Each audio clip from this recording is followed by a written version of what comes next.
Dua kali. Oke, sebentar ya. Gimana kalian kabarnya hari ini? Bagus. Oke, coba cek dulu bangku sebelah kalian udah pada lengkap belum temennya? Udah, Bu. Oke, kita mulai pembelajaran hari ini. Coba ketua kelasnya dipimpin dulu untuk berdoa. Baik Bu. Baik teman-teman semua, sebelum kita belajar, adalah kita berdoa terlebih dahulu, berdoa dimulai. Berdoa selesai. Memberi salam. Assalamualaikum warahmatullahi wabarakatuh. Waalaikumsalam. Jadi kita hari ini akan belajar tentang interaksi keuangan desa dan kota ya. Sebentar.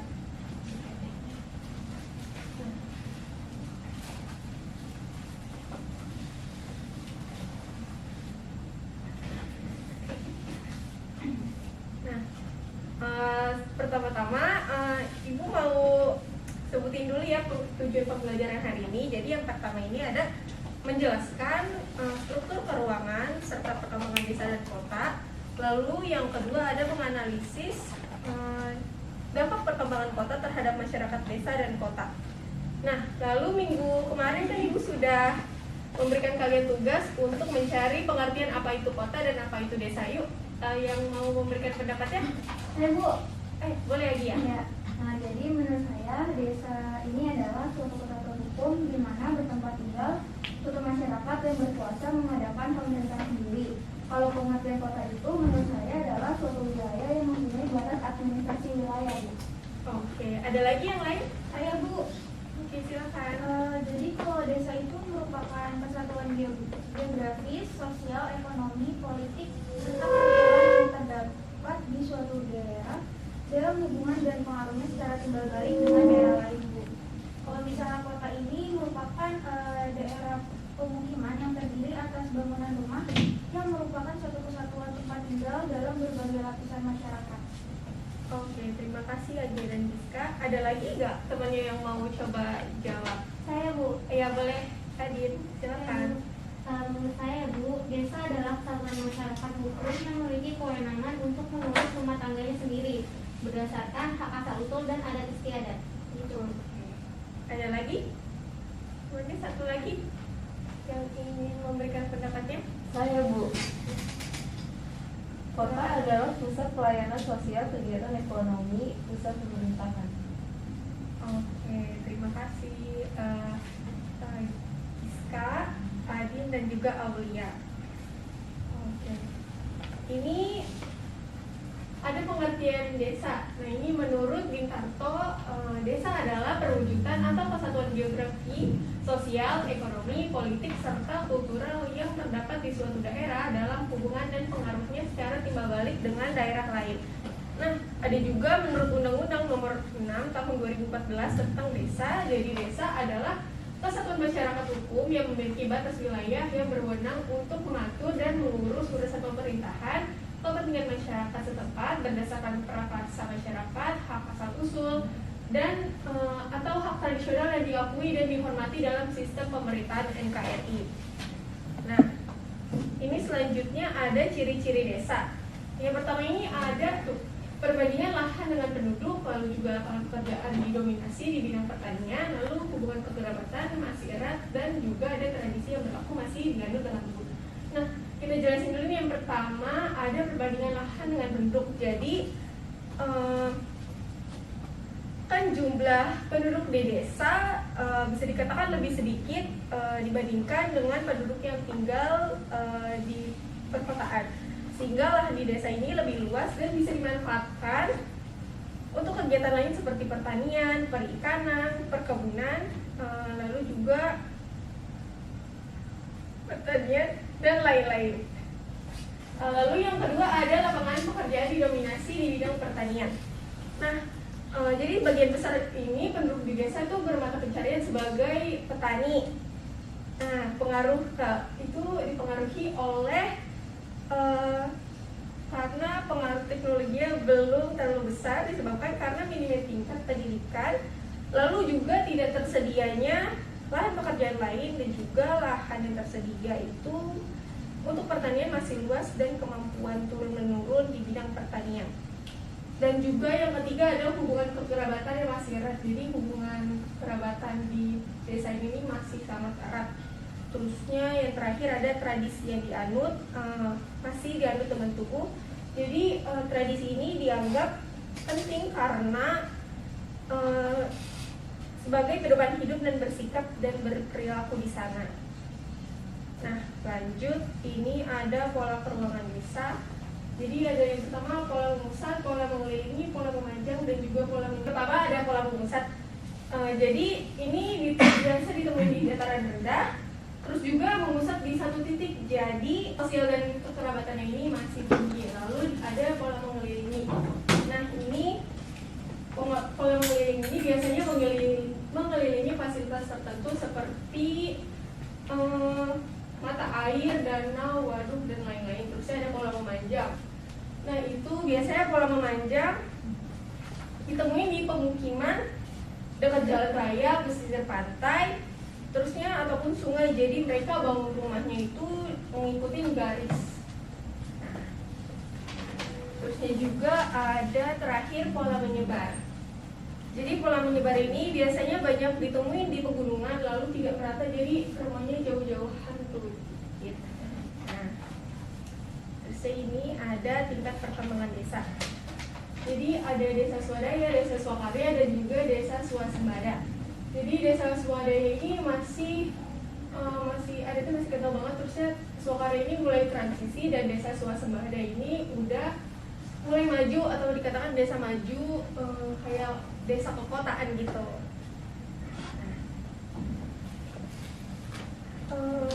Sampai sini ada yang belum paham atau ada pertanyaan? Saya Bu, Silakan. saya izin bertanya, emang gimana sih Bu hubungan antara perkotaan dengan pedesaan? Oke, terima kasih Sarah sudah bertanya. Jadi hubungan desa dan kota ini saling berketergantungan dan saling membutuhkan. Jadi kota bergantung pada desa dalam memenuhi kebutuhan akan bahan pangannya seperti sayur mayur, terusnya juga beras, dan juga ikan dan lain-lain. Terusnya juga desa merupakan sumber tenaga bagi jenis pekerjaan tertentu di kota. Jadi udah jelas Sarah jawabannya? Sudah Bu, terima kasih. Oke, baik, kita lanjutin ya. Nah, yang tadi kan di awal-awal udah disebutin sama teman-temannya apa itu pengertian kota. Nah, ini ada lagi pengertian kota menurut Undang-Undang Nomor 22 Tahun 1999 tentang otonomi daerah. Kawasan perkotaan adalah kawasan yang mempunyai kegiatan utama bukan pertanian dengan susunan fungsi kawasan sebagai tempat pelayanan jasa pemerintahan, pelayanan sosial, dan kegiatan ekonomi. Lalu ini ada ciri-ciri masyarakat kota.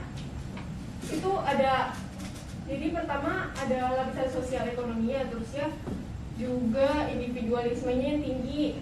Terusnya yang ketiga ini cara berpikir dan bertindak warga yang kota ini lebih rasional, terusnya berprinsip ekonomi. Nah, terusnya juga yang terakhir ada masyarakat kota ini lebih mudah menyesuaikan diri atau adaptasi terhadap perubahan sosial. Lalu ada teori pola keruangan kota. Jadi pertama ini ada teori konsentris, teori sektoral, dan juga intigada. Jadi teori konsentris ini sama teori sektoral sama. Kayak ada 5 zona, 1, 2, 3, 4, 5, 1, 2, 3, 4, 5. Jadi yang pertama zona 1 ini CBD, daerah pusat kegiatan. Terusnya juga yang zona kedua itu daerah grosir dan manufaktur. Zona ketiga ini pemukiman untuk kelas rendah. Yang keempat, zona 4 ini pemukiman kelas menengah. Dan yang terakhir ada zona 5 pemukiman kelas atas. Nah, terusnya ini ada teori intigada. Jadi itu ada 9 zona. Nah, sama kayak tadi, hampir sama, tapi sampai kelas 5. Terusnya zona 6-nya ini ada daerah manufaktur berat. Terusnya yang ketiga ini zona 7 pusat bisnis luar kota, zona 8 pemukiman pinggir kota, dan zona 9 ini daerah industri pinggir kota. Nah, terusnya juga ini ada tingkat perkembangan kota, dimulai dari eopolis, polis, metropolis, megapolis, tiranopolis, dan nekropolis. Ini jadi bertingkat.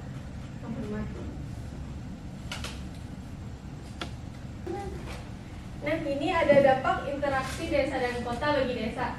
Nah, ini ada dampak positifnya, meningkatkan taraf pendidikan, meningkatkan kesejahteraan penduduk, terus juga ada di negatifnya ini nih, tenaga muda di desa lebih tertarik bekerja di kota daripada menjadi petani. Terus juga ada modernisasi, terus juga tata cara dan pola hidup masyarakat ini mengubah masyarakat desa. Nah, terakhir ini ada dampak interaksi desa dan kota bagi kota. Nah, ini ada positifnya, bisa dibaca di sini, terus juga ada negatifnya. Jadi positifnya ini kan jumlah tenaga kerja di kota jadi melimpah, terus juga tercukupinya kebutuhan pangan bagi penduduk kota yang berasal dari desa.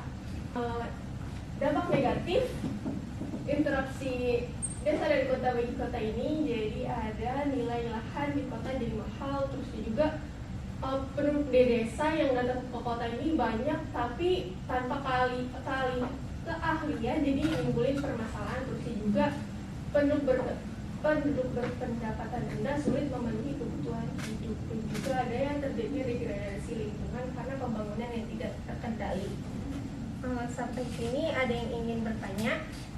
Ibu, maaf saya ingin bertanya. Ya, Itu yang dimaksud dengan menimbulkan permasalahan itu kayak gimana ya, Bu? oke. Terima kasih Ayu sudah bertanya. Jadi maksud menimbulkan permasalahan di sini itu kayak kriminalitas ya. Jadi mungkin karena banyak pekerja namun minimnya lowongan pekerjaan, jadi bingung mau kerja apa. Jadi kayak copet, jadi copet, jadi begal kayak gitu.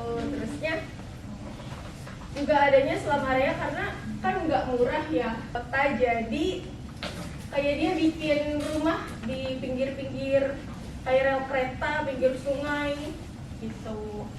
Sudah paham Ayu? Sudah paham, Bu. Terima kasih. Oke.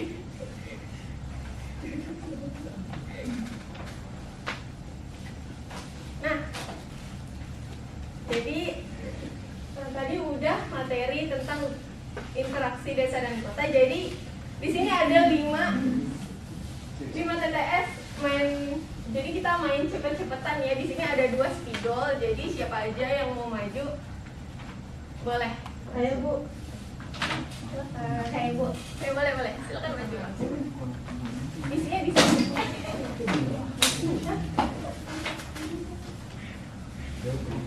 Saya di nomor 2 ya, Bu. Oke. Soalnya, Bu. Saya di nomor 4 ya, Bu. Baca dulu soalnya. Tahu gimana? Dia maju dia. Dia nanti Gantian spidolnya ada 2. Tahu gimana? Ngantri.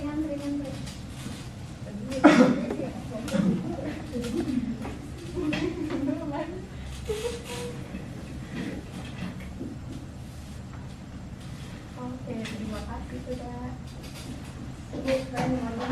Boleh silakan nih. Spidol. Yang mau maju, Bu? Ini saya megang nomor 5 ya, Bu. Iya. Udah baca belum soalnya? Tadi dari situ, Bu. Oke. Bohong, Bu. Iya.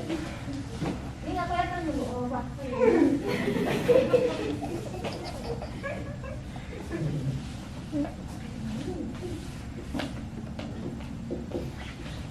Awal mau maju awal. Ini sisa 1 lagi yang nomor 3, siapa yang mau jawab? Bu katanya mau jawab. Ini buat nambah nilai kalian loh. Bu, saya Bu lagi, Bu. Oke, boleh silakan. Siapa aja? Chandra. Saya Bu. Bisa kayak gini dibenci sama muslim. Jangan kemudian lagi ya. Oke, kalau gitu pembelajaran hari ini Ibu cukupkan saja ya. Terima kasih sudah berperan aktif dan juga memperhatikan pembelajaran hari ini. Ibu tutup ya. Wassalamualaikum warahmatullahi wabarakatuh. Waalaikumsalam. Terima kasih, Bu.